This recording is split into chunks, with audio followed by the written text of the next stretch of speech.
Assalamualaikum warahmatullahi wabarakatuh.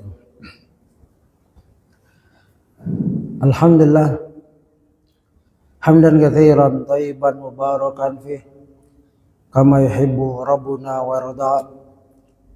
Wa asyhadu an la ilaha illallah wa la syarikalah. Wa asyhadu anna Muhammadan abduhu wa rasuluh.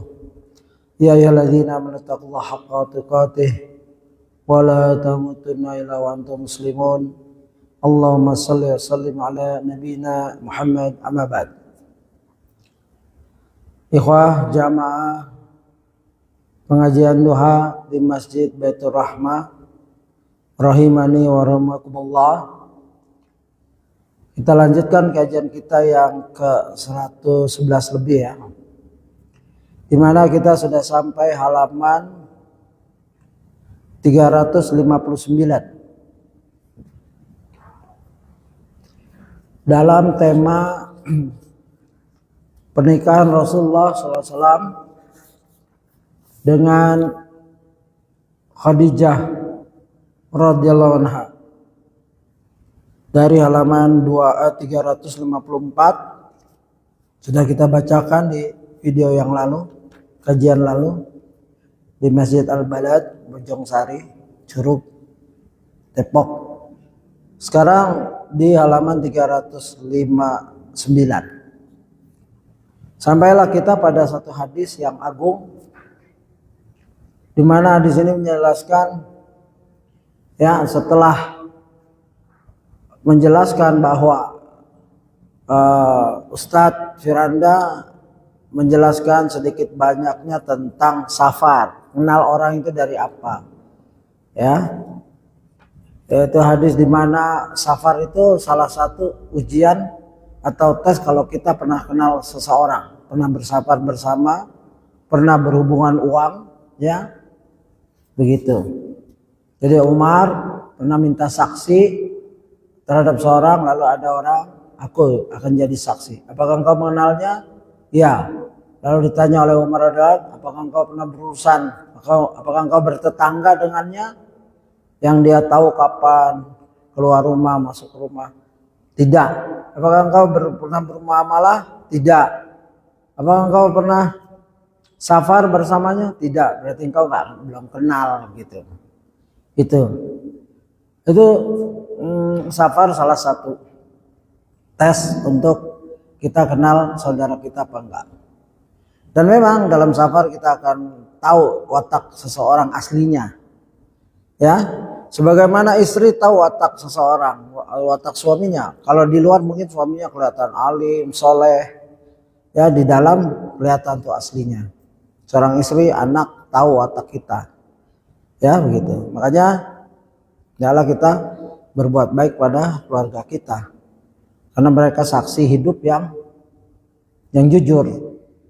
Makanya susah seorang ayah untuk dakwah kepada keluarganya, pada anaknya agak susah. Kepada suami, kepada istri agak susah.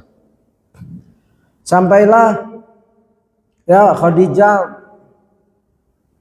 sebelum hadis ini timbul, ya sebelum hadis tentang asar Umar ada, Khadijah telah mengamali ya, yaitu mengenal Nabi Muhammad dengan berhubungan muamalah dua safar, walaupun bukan Khadijah pergi bersama Nabi Muhammad, tapi Khadijah mengutus wakilnya, masyarah. Begitu cerdasnya Khadijah dalam memilih calon suami, karena beliau janda 2 kali, yang pertama meninggal ya yang kedua belum dapat penjelasan, mungkin cerai, dan punya anak dari yang pertama masalah.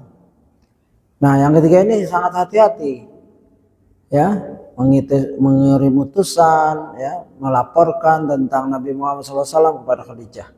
Barulah Khadijah mensiasati untuk melamar Nabi Muhammad, tapi tidak langsung, tidak terus terang, bentuk mengirim utusan lagi. Begitu cerdasnya Khadijah dalam strategi pernikahan yang terakhir bersama Nabi tercinta Nabi Muhammad SAW. Ustadz menurunkan satu hadis, yaitu 359. Rasulullah SAW bersabda, Ya. Idza ja'akum man tardawna dinahu wa khuluquhu fa'ankihuhu illa taf'alu takun fitnatun fil ardi wa fasadun. Jika datang kepada kalian seorang lelaki yang kalian ridhoi agama dan akhlaknya, maka nikahkanlah. Ya. Iya, ya, maka nikahkanlah ia dengan anak perempuan kalian. Karena jika tidak, sungguh akan terjadi musibah dan kerusakan di bumi ini. Itu hadis, perintah itu bentuknya. Ya. Karena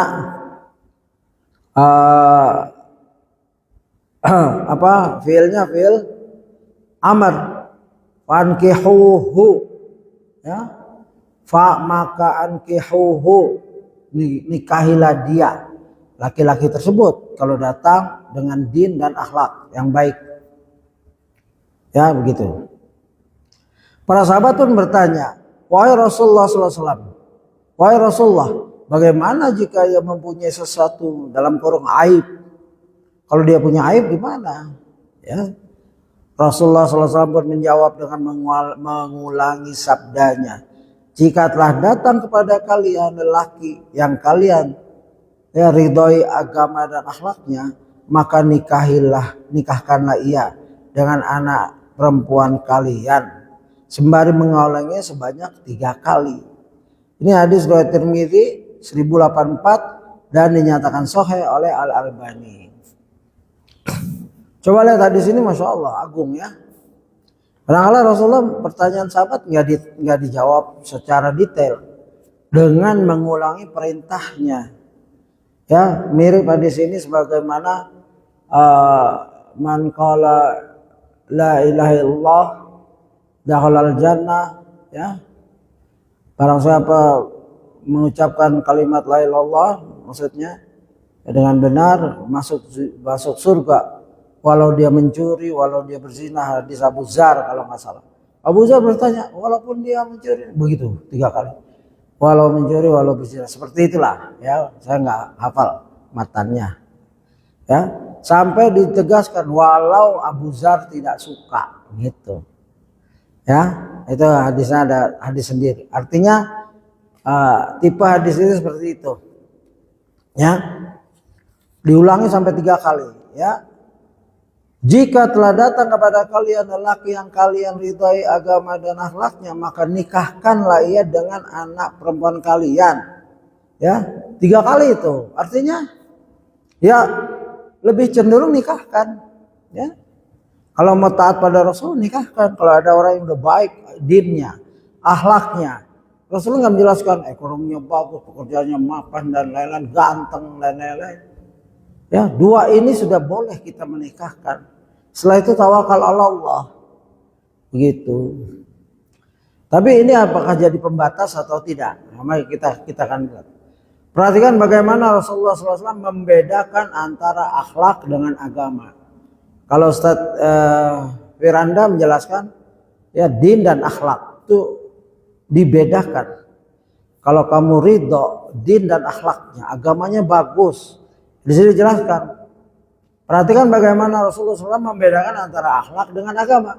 Terkadang seorang tampak bagus agamanya, seperti rajin sholatnya atau puasanya, namun ternyata akhlaknya bobrok, seperti bermudah-mudahan dalam berhutang, tidak amanah, kasar ucapannya, tidak menghargai orang lain, dan seterusnya. Ini perlu hati-hati ya. Banyak orang agamanya bagus, bahasa Arab, lulusan luar negeri dan lain-lain, tapi ya ujung-ujungnya penipu, makan duit orang, ya umroh nggak benar, haji nggak benar, hajinya yayasan nggak benar dan lain-lain, ya pendidikan nggak benar. Nah, itu hati-hati, ya lihat akhlaknya, agamanya bagus sudah, ya gitu. Bahkan diantara kaum muslim ada yang hafal alfiyah 1000 bait nahwu shorof, tapi akhlaknya naudzubillah. Ya, hati-hati.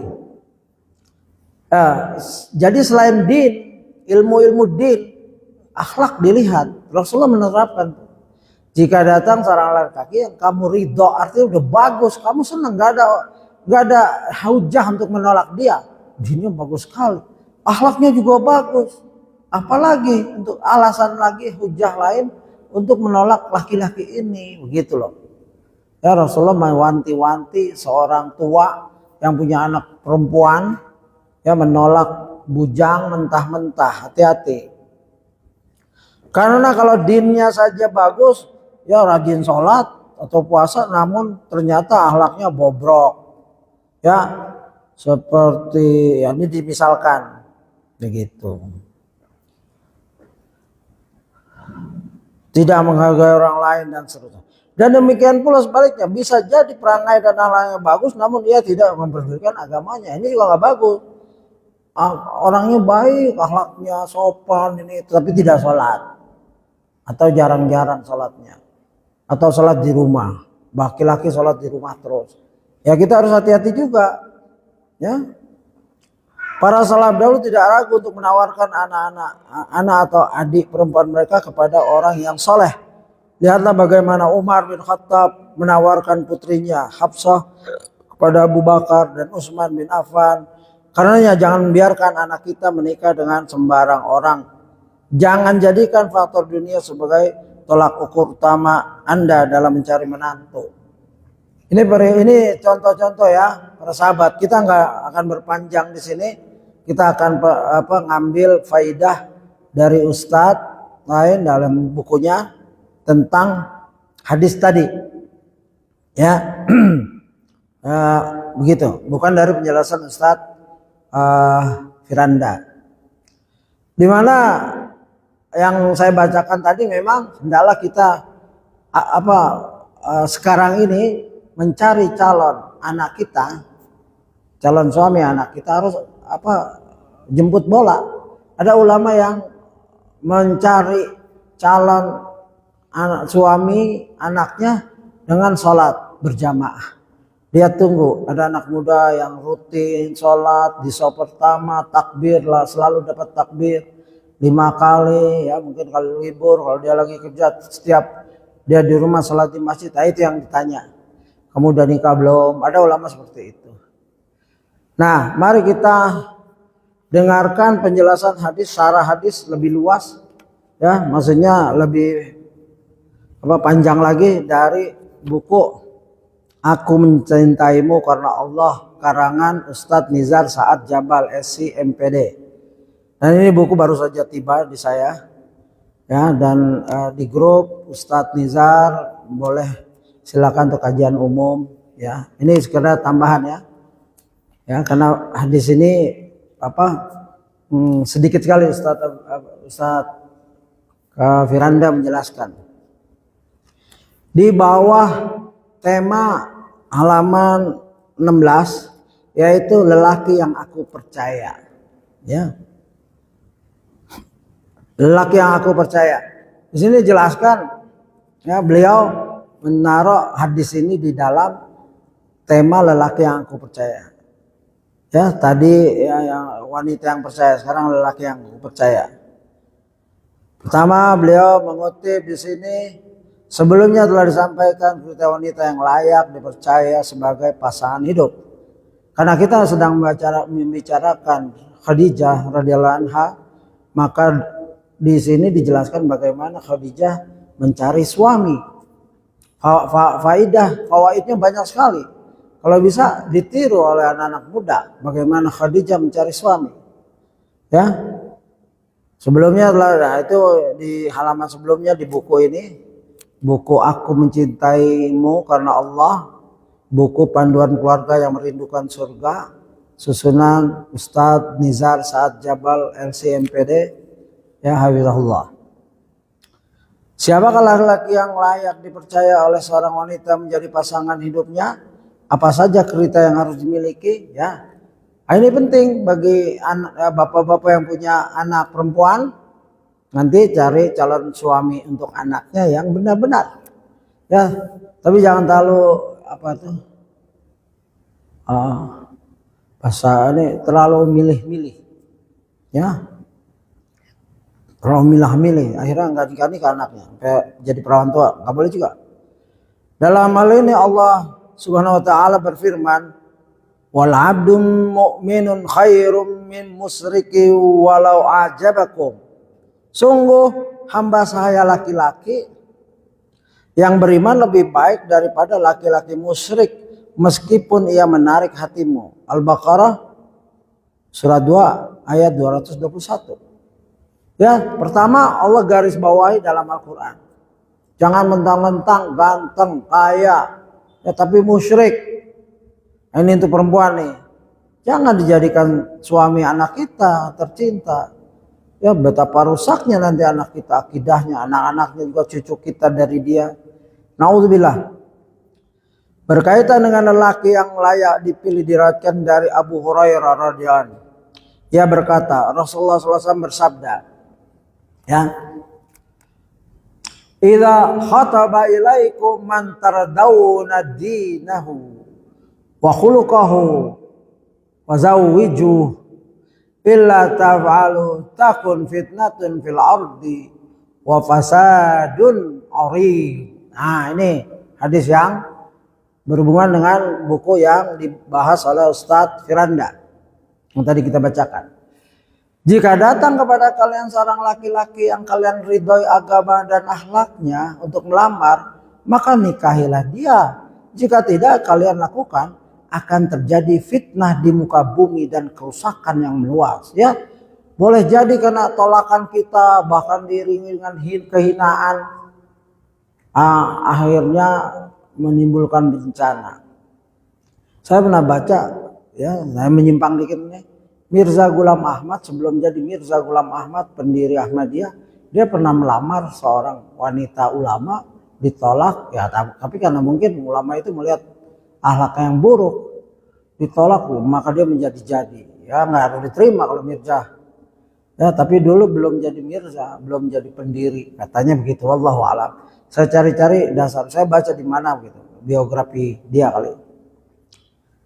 Hadis serupa juga disampaikan, itu tadi hadis pertama diriwayatkan Tirmidzi 1084 dan Ibnu Majah 1967. Disahihkan oleh Albani di dalam kitab Sahih Sunan At-Tirmidzi 1000 yang nomor 1000.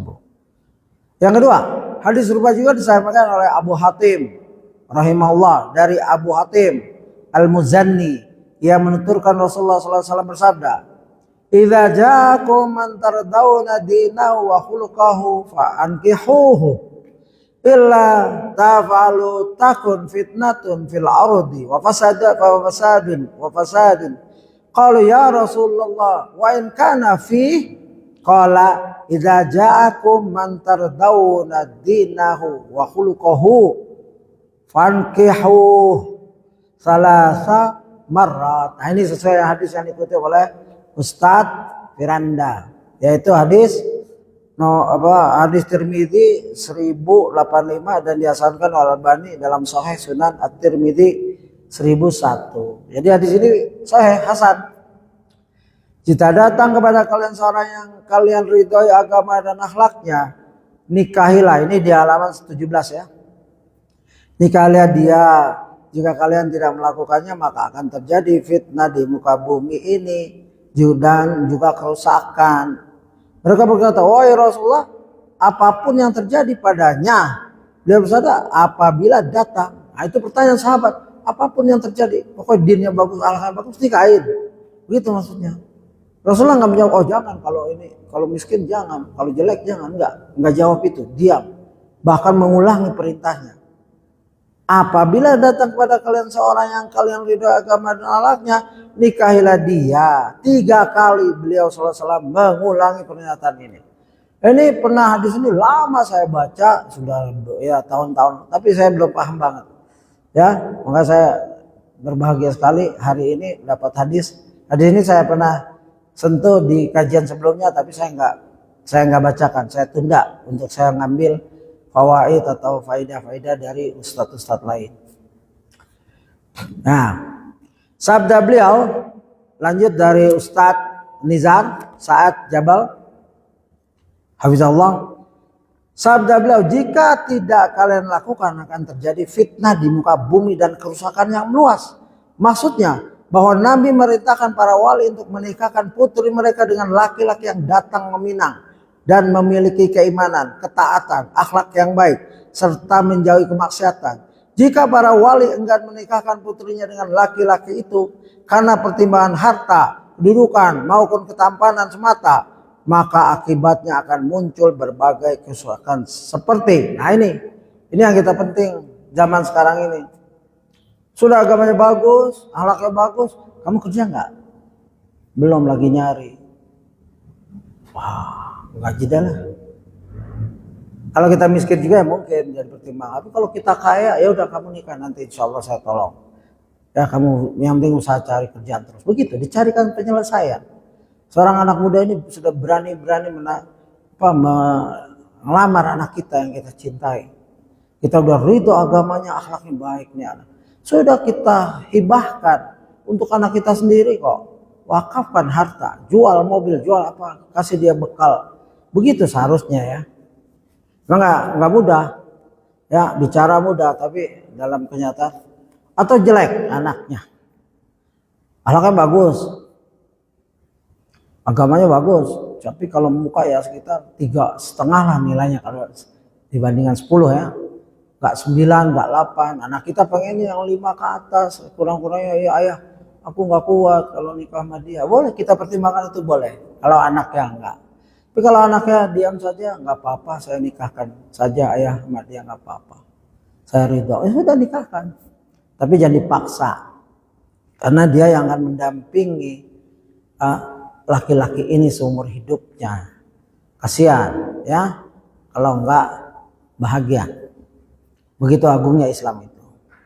Syekh Utsaimin membahas secara lebih rinci.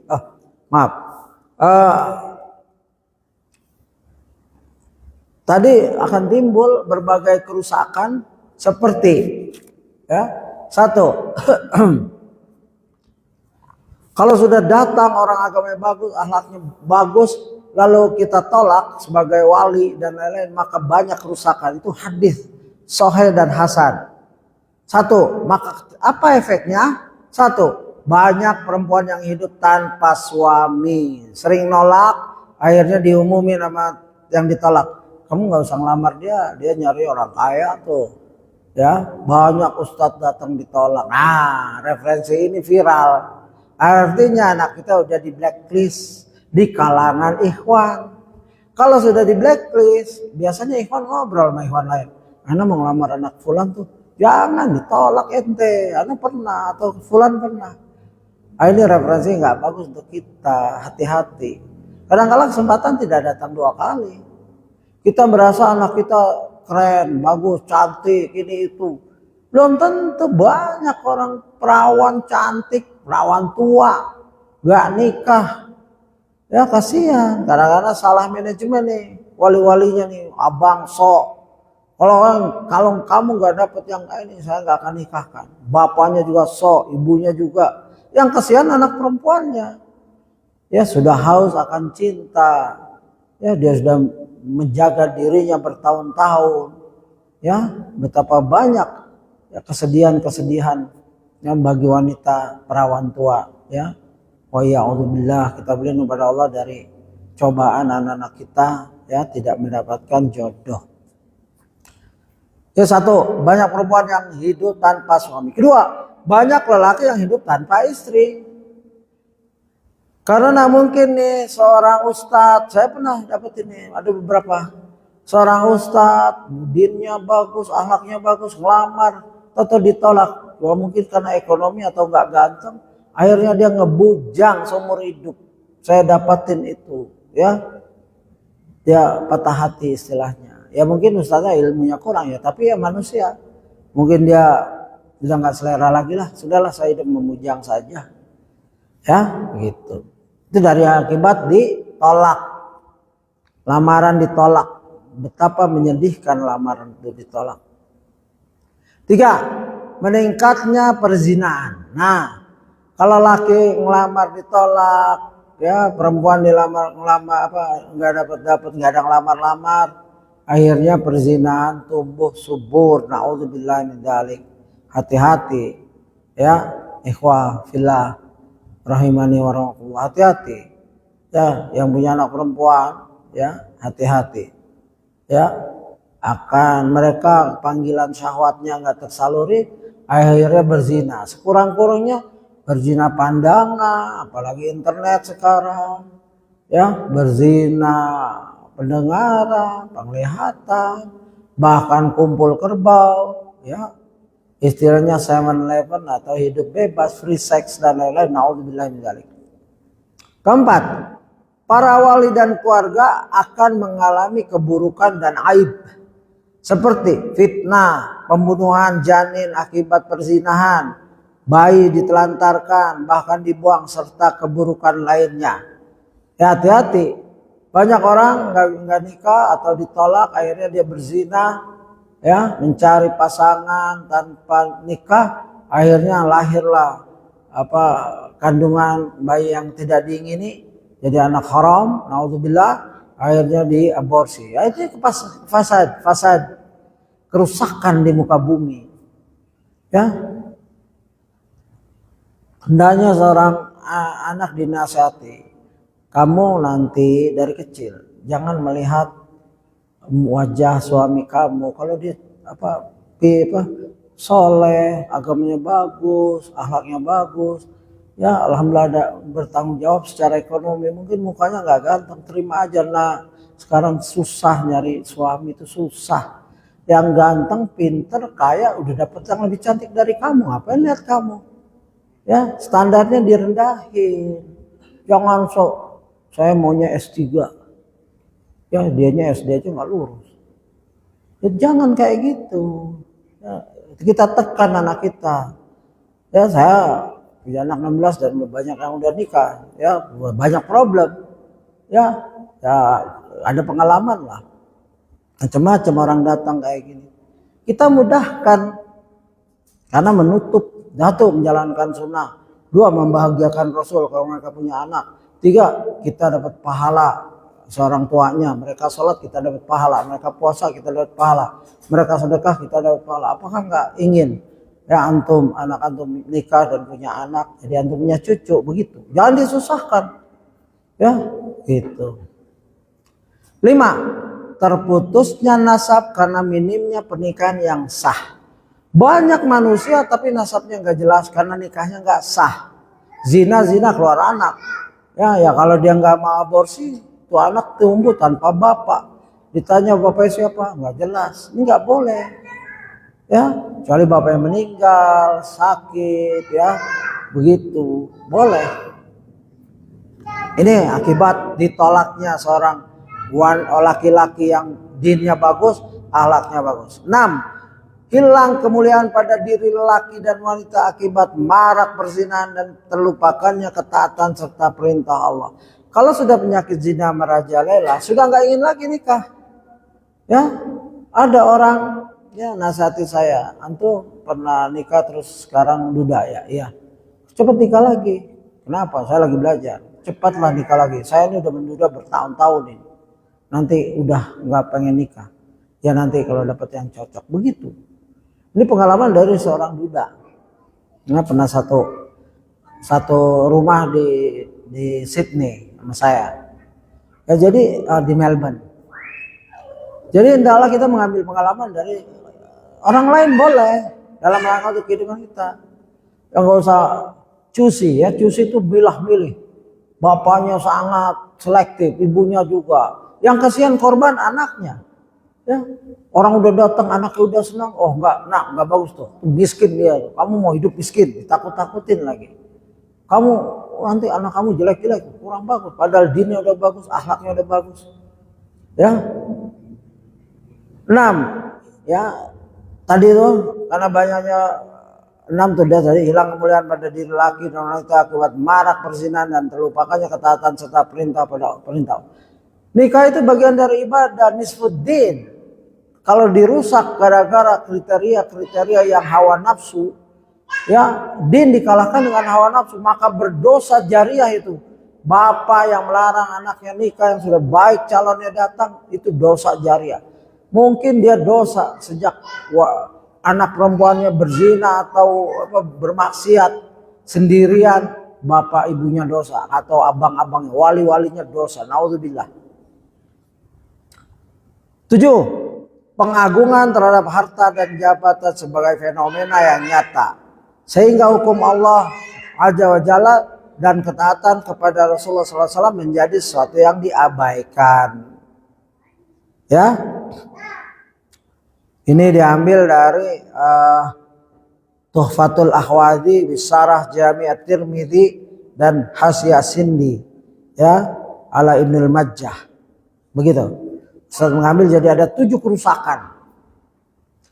7 kerusakan diantaranya itu orang terlalu mengagungkan harta dan jabatan.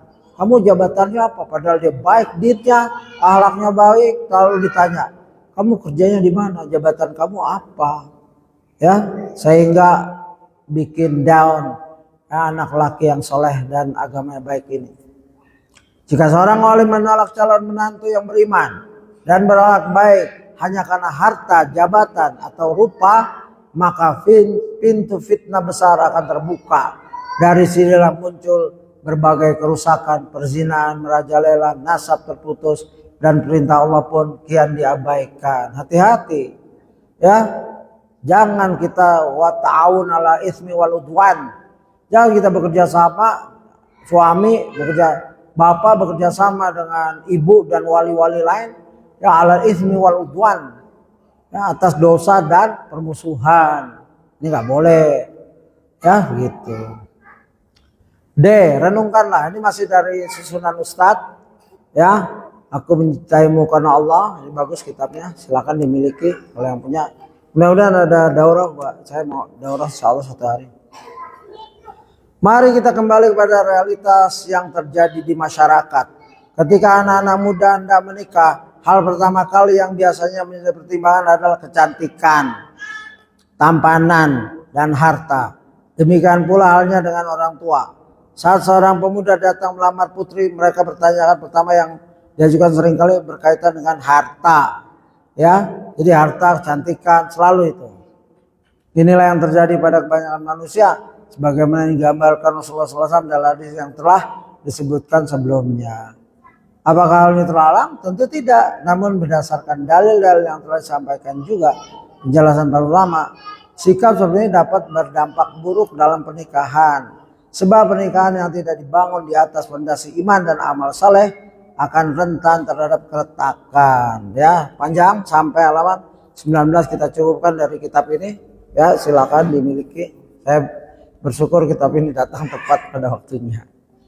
Sekarang saya singgung sedikit, kita pernah kajian di Masjid Al-Balad bahwa ketampanan ini karena babnya bab Khadijah, artinya bagaimana Khadijah mencari suami, ya, ketampanan kadang-kadang menjadi petaka seseorang. Coba lihat nih, ya, yaitu kisah pengasingan Nasir bin Hajjaj oleh Umar bin Khattab dari Madinah. Ya, saya ambil dari Islam Question and Answer, ya, soal wal jawab. Dan asar ini dibawakan oleh banyak, Ibnu Taimiyah dan lain-lain, ya, membawakan banyaklah, Ibnu Hazm dan lain-lain, ya, cukuplah bisa dipakai, ya, dimana suatu saat Omar kan biasa begitu. Ini sudah saya ceritakan, silakan lihat video sebelumnya, tapi saya ulang gini karena manfaatnya banyak. Kadang-kala kegantengan kita jadi musibah buat diri kita sendiri. Kita orang biasa, Rasul saja, Nabi saja, Nabi Yusuf, kegantengannya hampir membinasakannya. Ya, satu, terfitnah oleh wanita cantik, kaya, permaisuri. Bayangkan kalau tergoda. Dan 2, beliau disuruh masuk di saat wanita sedang ada acara, sampai kepotong tangannya semua. Itu dalam rangka berhujah. Permaisuri, perempuan mulia ini, ya, berhujah bahwa bukan saya aja yang tergoda sama Yusuf. Siapa yang nggak tergoda sama Yusuf? Coba loh, dites, benar, kepotong semua itu. Itu kejeniusan wanita. Inna kaidahunna azim. Tipu daya wanita itu sangat besar, ya. Itu ayatnya. Nah, siapa ini? Ya, Nasir bin Hajjaj. Jadi Umar radhiyallahu anhu suka keliling, khalifah yang agung, dia keliling lihat rakyatnya keadaannya gimana begitu. Suatu saat dia mendengar seorang wanita bersenandung, ya, seraya berdesah, hal min sabili ila khamri fasrabaha. Fasrabaha. Duhai, adakah jalan yang menyampaikanku kepada khamar, lalu akan aku meneguknya. Jelas ini bukan wanita baik, ya, karena dia mengharapkan khamar, sudah diharamkan. Zaman Umar udah haram itu. Lalu aku meneguknya. Hal min sabili ila Nasri bin Hajjaj. Duhai, apakah ada sarana untuk sampai, ya, dan mendapatkan Nasir bin Hajjaj. Jadi Nasir bin Hajjaj terkenal gantengnya, tampan, ya. Maka Umar dengar syair itu kaget, cari itu yang namanya Umar bin Hajjaj. Lalu didatangkan Nasir, ya, Nasir bin Hajjaj. Lalu didatangkan ke Umar.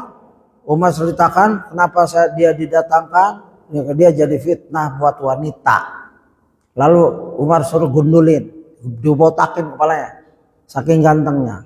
Begitu dibotakin, Umar kaget. Kamu tambah ganteng botak. Botak aja ganteng. Akhirnya Umar gak kuat. Ini bakalan terfitnah lagi wanita Madinah. Akhirnya diasingkan ke Basra atas permintaan si Nasir bin Hajjaj. Kalau engkau ingin mengasingkanku, kirim aku ke Basra. Lalu dikirim. Gak ada salahnya, gak ada kesalahannya kecuali ganteng. Jadi ganteng gak ada salahnya, cobaan. Ya, Yusuf alaihissalam. Ya, saya pernah ngaji di Australia. Syekhnya bilang, Yusuf kalau keluar tuh pakai niqab, saking gantengnya. Dan pernah lewat di baranda orang Qatar atau mana yang tidak boleh masuk ke suatu negara karena gantengnya. Itu boleh, ya, bukan karena dia narkoba, ganteng, ya, begitu. Ya, dan hati-hati ustadz ganteng tebar pesona, akhirnya banyak pengajiannya penuh fitnah. Ya, ini Abdul Bar, Hidu Makula, Kitab Al-Ikmal, ya, Al-Hafidh Ibnu Hajar, ya, Fathul Bari, menceritakan banyak. Ya, gitu. Silakan dicari aslinya bahasa Arab, dia terjemahkan bahasa Inggris juga, bahasa Indonesia. Ya, Syekhul Islam Ibnu Taimiyah juga tentang pengasingan. Ya, jadi boleh dipegang cerita ini. Wallahu a'lam. Jadi ikhwah rahimani wa rahimakumullah, kita kembali kepada buku Ustadz. Adalah kita hati-hati dalam mencari calon suami anak kita. Kita belajar dari Khadijah. Khadijah yang mendengar Rasulullah seperti ini, Muhammad seperti ini. Tidak ada riwayat Khadijah pernah melihat Nabi. Tidak ada, saya belum dapat. Mungkin pernah berpapasan atau apa mungkin. Ya, begitu. Ya, perhatikan bagaimana Rasulullah membedakan. Sudah para salaf dahulu tidak ragu untuk menawarkan anak atau adik perempuan mereka kepada orang yang soleh. Lihatlah bagaimana Umar bin Khattab radhiyallahu anhu menawarkan putrinya Hafsah kepada Abu Bakar radhiyallahu dan Utsman bin Affan radhiyallahu anhu. Karenanya jangan biarkan anak kita menikah dengan sembarang orang. Jangan jadikan faktor dunia sebagai tolak ukur utama Anda dalam mencari menantu. Ini penting buat orang tua yang punya anak perempuan, ya, dan juga yang punya anak laki. Kamu bilang sama anak laki kamu, jangan cari wanita yang matre, ya, keluarga yang matre. Kamu sudah abah didik, ya, agama kamu bagus, akhlak kamu bagus, cari yang bagus juga akhlaknya. Ya, kalau kamu ditolak gara-gara kamu miskin, gara kamu income kamu cuma 1 juta 2 juta, sudah nggak apa-apa, bagus itu, nggak lanjut sama orang kayak gitu. Begitu, jangan berkecil hati, tapi tetap cari. Ya, lihat juga ini halaman 360. Lihat juga bagaimana seorang penduduk Madian yang ditemui oleh Nabi Musa alaihissalam menawarkan salah satu dari kedua putrinya kepada beliau sallallahu alaihi wasallam, ya alaihissalam, yaitu Musa alaihissalam, Allah Jalla Jalal mengisahkan peristiwa tersebut dalam firman-Nya, ini dalam surat Al-Qasas, ya suratul Qasas, ya ayat 27. Ayat 20. Di sini salah ini Ustadz Firanda. Ayatnya itu 27. Qala ini uridu an unkihka, ya. Itu di dalam surat Al-Qasasnya benar, ayatnya 27. Ya, silakan dikoreksi. Qala inni uridu an unkihaka, ya. Begitu bunyinya. Yang benar di ayat 27 saya setelah cek, ya. Qala ini uridu an unkihaka ihdab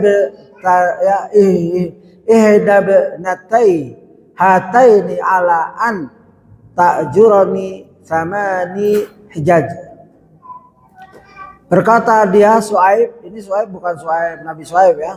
Sungguhnya aku bermaksud menikahkan kamu dengan salah seorang dari kedua anakku, ya. Ya. Ini di atas dasar bahwa kamu bekerja denganku 8 tahun. Ini kebaikan seorang ayah.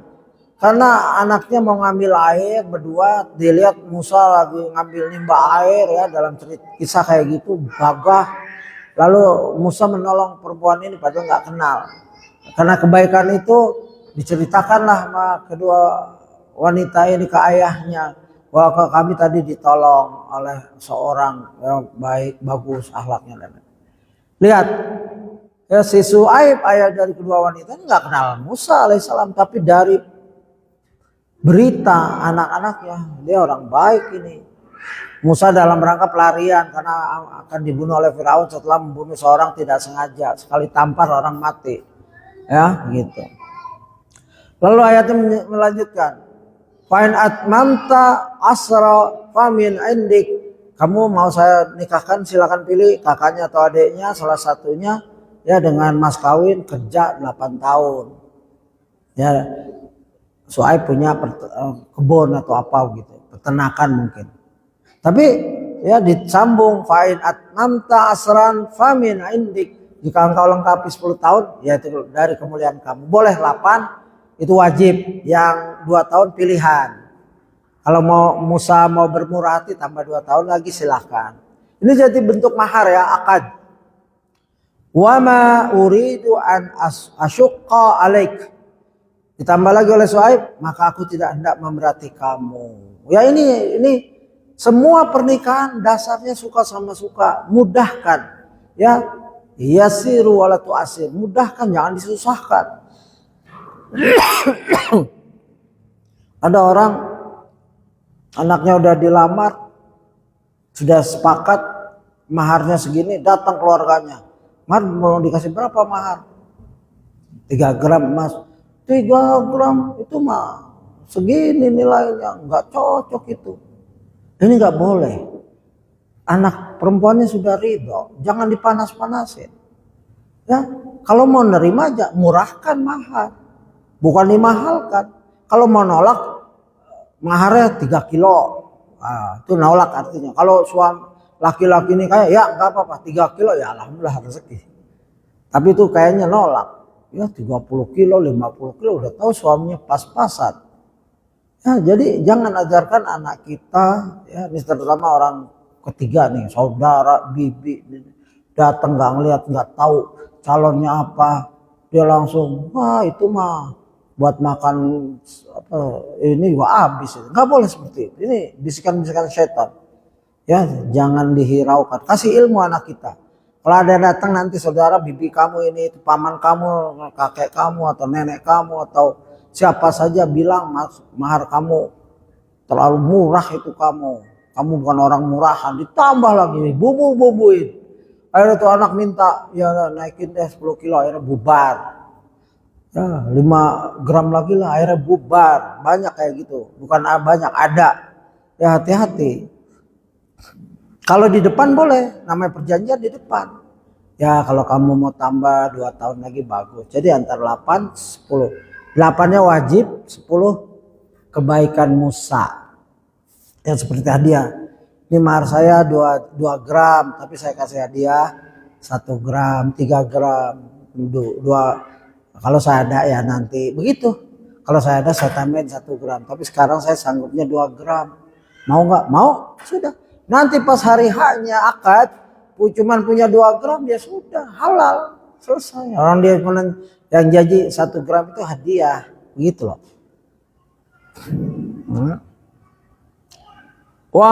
Dan dia Su'aib tidak ingin menyusahkan calon suami anaknya. Begitu seharusnya. Jangan jadi mertua belum apa-apa udah ngejajah mantu.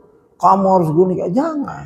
Kita kan ini alhamdulillah anak kita udah ada yang lamar. Susah mencari calon suami zaman sekarang ini, ya.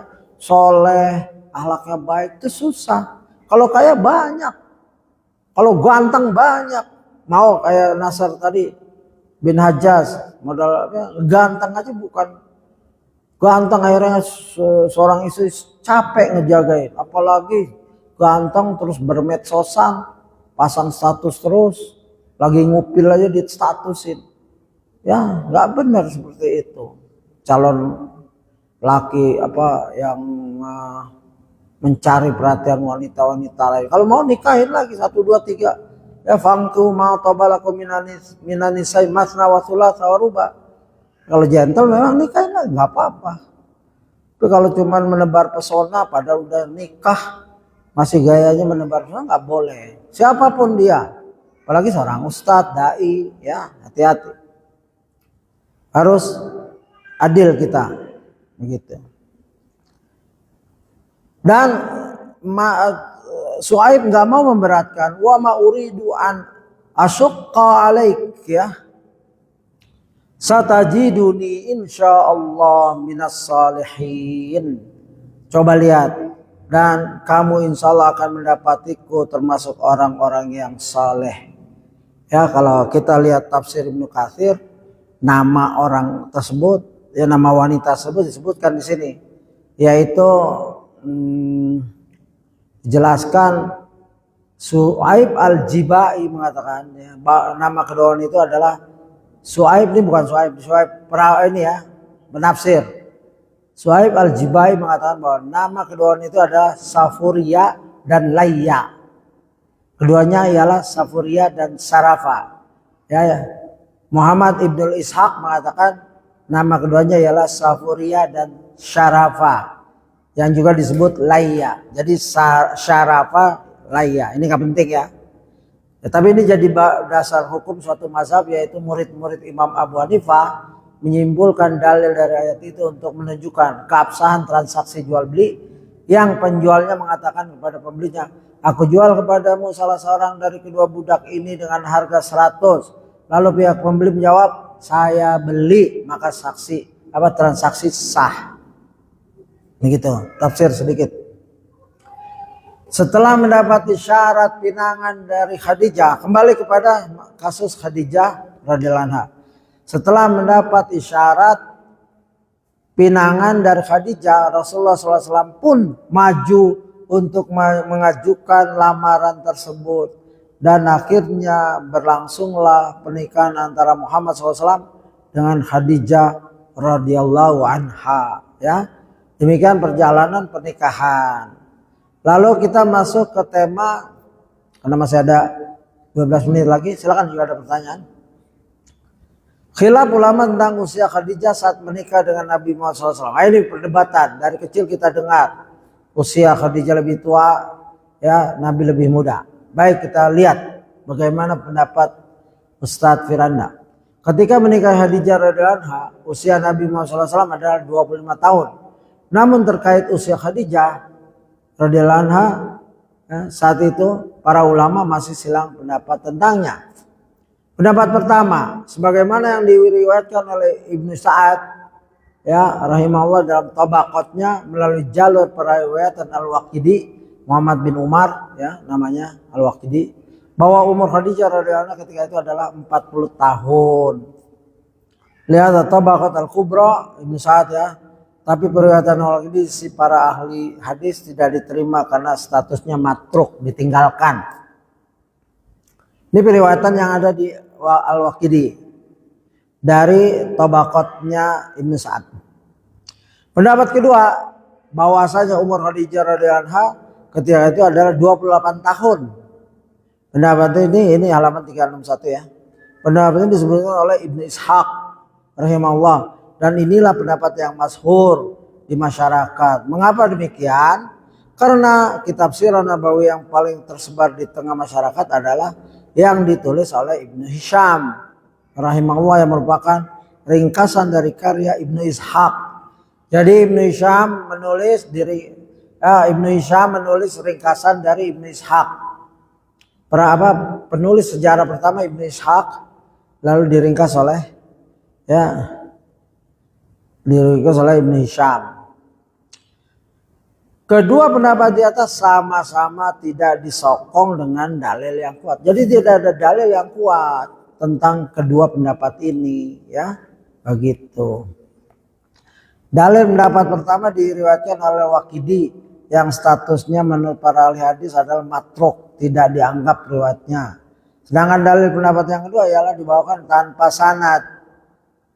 Ya, yang kedua tanpa sanad. Lihat Sirah Nabawiyah As-Sahihah. Gitu. Oleh karena sulit bagi kita untuk memilih di antara kedua pendapat di atas. Memang ada sebuah fakta sejarah yang menguatkan bahwa usia Khadijah radhiyallahu anha tatkala menikah dengan Rasulullah SAW adalah 24 tahun. Fakta tersebut adalah bahwa Khadijah radhiyallahu anha melahirkan 6 anak untuk Rasulullah SAW. Mereka adalah Qasim, Ruqayyah, Ummu Kulthum, Zainab, Fatimah, dan Abdullah. Sangat sulit diterima oleh akal jika dikatakan bahwa seorang yang baru menikah di usia 40 tahun kemudian masih mampu melahirkan 6 orang anak. Wallahu ta'ala. Ini penggabungan sejarah ya. Kalau Khadijah nikah umur 40 tahun, setelah itu punya anak dari Rasulullah 6. Kalau setiap anak bedanya 1 tahun, itu 6 tahun, 46 tahun masih melahirkan. Bisa ya, bisa enggak. Ya. Namun jangan lupa bahwa ada pula hal yang menguatkan bahwa Khadijah radhiyallahu menikah dengan Rasulullah SAW pada usia 40 tahun. Jadi ini hipotesa-hipotesa ya, pendapat-pendapat. Apakah itu? Mari kita perhatikan ucapan Aisyah berikut ya. Begitu. Jadi ada hadis kalau ini ya. Di halaman berapa? 362. Di mana hadis ini dijelaskan, hadis ini hadis riwayat Ahmad dan disahihkan oleh para pentahqiq Musnad Ahmad. Ya, jadi hadis ini riwayat Ahmad dan disahihkan. Begitu. Ya. Dinyatakan sahih. Apa bunyi hadis itu untuk menguatkan Khadijah 40 tahun? Kanan nabiyyu, ya. Ada sebuah hadis Aisyah radhiyallahu anha pernah menceritakan, kana nabiyyu sallallahu alaihi wasallam idza dzakara Khadijah tasna, ya, asna 'alaiha fa ahsana tsana. Nabi sallallahu alaihi wasallam jika menyebut tentang Khadijah maka ia pun memujinya dengan pujian yang sangat indah. Ini hadis dari istrinya Nabi yang bernama Aisyah radhiyallahu anha, yang paling muda. Ya. Ya. Ini menceritakan tentang kelebihan Khadijah. Qalat faghirtu yawman faqultu ma aktsara ma tazkuruha, ya, hamra'an sidaqi. Sehingga pada suatu hari aku cemburu, ya. Aisyah cemburu. Ya, aku berkata, terlalu sering kau menyebutnya, mungkin nadanya beda ya, yang saya tekankan bukan begitu. Terlalu sering kau menyebut-nyebutnya. Iya, seorang wanita yang sudah tua, ompong, maksudnya gusinya udah gusi semua, nggak ada gigi. Ya, begitu. Di sini kan disebut hamro'a, ya, sidaqi, gusinya sudah merah semua. Artinya udah ompong. Ini penekanan bahwa usia Aisyah nikah, ya, Aisyah nggak pernah jumpa Khadijah, tapi Aisyah pernah digambarkan bahwa Khadijah itu udah tua. Makanya dia bisa nyebutin detailnya, yaitu tua, udah ompong. bahkan dengan kata yang ya sebagai wanita cemburu pada yang sudah meninggal, ya. Qad abdalakallahu azza wa jalla biha khairan minha. Allah telah menggantikannya buatmu dengan wanita yang lebih baik darinya. Ini Aisyah mengangkat dirinya, ya, wanita lagi cemburu ya begitu. Ngapain sih nyebut-nyebut dia terus? Aku kan lebih baik, ya begitu. Apa jawab Nabi? Ya, Allah telah menggantikan kamu dengan yang lebih baik, ya begitu. Qala ma abdalani Allah azza wa jalla khairan minha.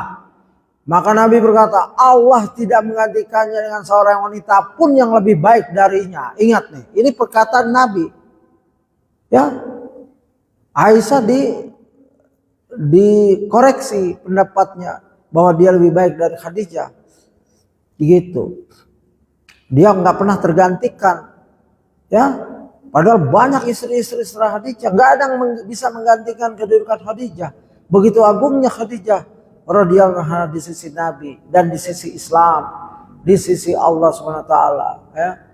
Radhiyallahu anha, ya kita mencintainya. Apa ditambah lagi oleh Nabi? Nabi kadang-kadang tidak cukup itu saja. Enggak, kamu nggak bisa menggantikan. Tidak, ditambah agar yang dibantah yaitu Aisyah, istrinya tercinta juga, faham apa sebabnya, dikasih alasan. Qad amanat bi il kafara bin nasu wa saddaqatni id kadzdzabani nasu. Iya, Khadijah telah beriman kepadaku tatkala orang-orang kafir kepadaku. Coba, wanita muslimah pertama, muslimah pertama yang pertama masuk Islam adalah Khadijah. Bagaimana bisa tergantikan? Posisi itu aja sudah tidak bisa ada nyaingin, ya. Sabikuna minasabikun. Dia ini sabik duluan daripada orang-orang yang dahulu. Ya, minal muhajiri wal ansar. Hatta Abu Bakar, ya sahabat paling dicintai Nabi dari seorang laki-laki, kalah kedudukannya oleh Khadijah dari segi ini. Ya. Ia telah membenarkan aku tatkala orang-orang mendustakanku. Abu Bakar As-Siddiq terkenal sangat benar bicaranya dan membenarkan Nabi. Tapi kalah dengan Khadijah. Dia membenarkan aku saat orang-orang pada mendustakanku. Ya. Wawasatni bimaliha idharamanin nas. Ia telah membantuku dengan hartanya tatkala orang-orang menahan hartanya tidak membantuku. Bahkan memboikot. Khadijah berdiri tegak dengan hartanya. Ya, diwakafkan hartanya kepada Nabi dalam rangka dakwah. Siapa yang bisa nyaingi ini?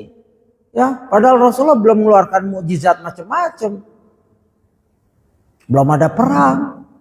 Tapi Khadijah dengan keyakinan yang bahkan Nabi baru dapat wahyu pertama, Khadijah sudah meyakini bahwa Rabbmu nggak akan mencederaimu, ya, memburukan kamu orang silaturahim, menolong orang dan lain-lain kebaikan suaminya diceritakan kepada suaminya, ya begitu. Ini pembelaan Khadijah yang nggak ada tandingannya. Ia telah membantu dengan hartanya tatkala orang-orang menahan hartanya, ya tidak membantuku, ya. Warazaqani Allah azza wa jalla waladaha id haramani auladan nisa. Dan Allah telah menganugerahkan darinya anak-anak tatkala Allah tidak menganugerahkan kepadaku anak-anak dari wanita-wanita yang lain. Coba, keunggulannya Rasulullah memiliki anak dari Khadijah ada 6, ya. Itu. Makanya ini kelebihan-kelebihan yang ya Rasulullah dapatkan dari nikah dengan wanita yang memang ya kemungkinan lebih kuat adalah yang tua dari hadis-hadis Aisyah. Ya, kita lebih cenderung bahwa memang ya Rasulullah nikah dengan Khadijah pada saat tua, begitu. Dan mempunyai anak-anak ya yang ya tidak beliau dapatkan dari istri-istri lain. Ya, begitu. Ya, dan itu termasuk hujjah di mana Aisyah tidak lebih baik dari Khadijah. Nanti hadis-hadis selanjutnya akan lebih banyak lagi. Ya, satu Aisyah nggak ngasih anak, tapi kunyahnya Ummu Abdillah. Ya, tapi tidak punya anak. Itu perintah Rasul. Kenapa kamu nggak berkunyah wahai Aisyah? Lalu jadilah Aisyah mempunyai kunyah Ummu Abdillah walaupun tidak punya anak. Ini sunnah juga bagi orang yang kemungkinan nggak diberi anak, boleh ya. Seperti ada seorang ustadz mempunyai anak sebelum punya anak, mempunyai kunyah Abu Fulan ya, tapi dia belum punya anak laki. Abu Qatadah kalau nggak salah, Ustaz Abu Qatadah gitu ya gitu. Dan Nabi SAW mempunyai anak tiri. Anak-anak tirinya yaitu Hind bin Abi Halla. Hind bisa laki bisa perempuan ya. Hind bin Abi Halla radhiyallahu anhu, Al Haris bin Abi Halla radhiyallahu anhu, At-Tahir bin Abi Halla, Halla bin Abi Halla, Az-Zubair bin Abu Halla. Mereka berlima adalah putra dari Khadijah binti Khuwailid dari pernikahan yang ya dengan Abu Halla bin Zurarah At-Taimi, suami pertama Khadijah. Zainab binti Abu Salamah radhiyallahu anha, putri dari Ummu Salamah ibnu Hindun binti Abu Umayyah dari pernikahannya dengan Abu Salamah ya Abdullah bin Abdul Asad. Ini yang kami ketahui ya, itu anak-anak tirinya ya. Jadi tercatat tentang anak Rasulullah dan istri-istri Rasulullah SAW, dan sifat-sifat mereka bahkan tercatat dengan baik. Itulah kelebihan sejarah Nabi kita. Semoga kita dapat mengambil fawaid dari buku yang baik ini ya. Ustadz Firanda telah menyusunnya dengan baik dan lengkap ya, dan mungkin edisi Indonesia yang terbaik yang saya pernah miliki ya ini ya, Sirah Nabawiyah, belajar meraih cinta sejati pada Sang Rasul sallallahu alaihi wasallam. Semoga Allah memberi pahala pada beliau dan menjaga din dan menjaga seluruh ustadz-ustadz kita yang saya ambil juga materinya ya, terutama Al-Manhaj ya, dan buku-buku lain seperti ustadz-ustadz kita ini ya. Demikian insyaallah kita lanjutkan di lain kesempatan. Saya mohon maaf jika ada penjelasan yang agak menyimpang ya, dan semua harus kita pelajari dengan seksama dari berbagai sumber. Subhanakallahumma wabihamdika asyhadu an la ilaha illa anta astaghfiruka wa atubu ilaik. Assalamualaikum warahmatullahi wabarakatuh.